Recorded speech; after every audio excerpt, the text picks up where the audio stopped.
పవన్ కళ్యాణ్ ఏమన్నాడు? నరదిష్టి తెలంగాణ వాళ్ళని అన్నారు. నిలబడేటోళ్ళకి సిగ్గుండాలి. తెలంగాణ ప్రజలని మనని అందరినీ నరదిష్టి, మన కన్ను మంచి కాదని ఆయన పార్టీ నుంచి నిలబడ్డారంటే మీరు అర్థం చేసుకొని. అయినా కానీ ఆయన ఒక యాక్టర్. ఈ యాక్టర్స్ ఎట్లుంటారు? ప్రొడ్యూసర్స్ కోసం వెతుకుతుంటారు. అంటే ప్రొడ్యూసర్స్ పైసలు పెడితే యాక్టింగ్ చేస్తారు. 2019 లో వితౌట్ ప్రొడ్యూసర్ పోయినాడు, ఒక సీట్ గెలవలేదు.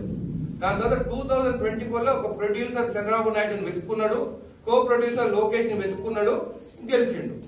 మళ్ళీ ఇప్పుడు ఏం చేసిండు? అక్కడ అయిపోయింది. మంత్లీ ప్యాకేజ్ స్టార్, 1 స్టార్ అని పేరు తెచ్చుకున్నాడు.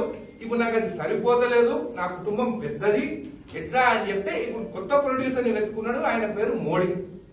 ఆ మోడీ ప్రొడక్షన్ లో ఇప్పుడు తెలంగాణకు రావాలని అనుకుంటున్నారు. మళ్ళా ఇది హై బడ్జెట్. కొన్నిసార్లు హై బడ్జెట్ 1000 కోట్లు పెట్టినవి కూడా 50 కోట్లు రావు. సో ఈ హై బడ్జెట్ గెలుస్తారా ఓడిపోతారా అనేది ప్రజలు నిర్ణయించాలి. ముందు ఆ ఈగో ఇంకా అడ్డం పెట్టుకుంటున్నా అక్కడ. నేను కూడా ఆయన ఫ్యాన్. చిరంజీవి మూవీ చూస్తాను, బాలకృష్ణ మూవీలు చూస్తాను. ఏ మూవీ బాగుంటే ఆ మూవీ చూస్తాం. తెలంగాణకి వచ్చిన తర్వాత మళ్ళా ఆంధ్రోళ కన్ను మన తెలంగాణ పైన పడ్డది. మన భూముల రేట్లు ఎక్కున్నాయి, ఆంధ్ర భూముల రేట్లు తక్కున్నాయి. వాళ్ళు బెంగళూరు కర్ణాటక పోతే బతకలేరు.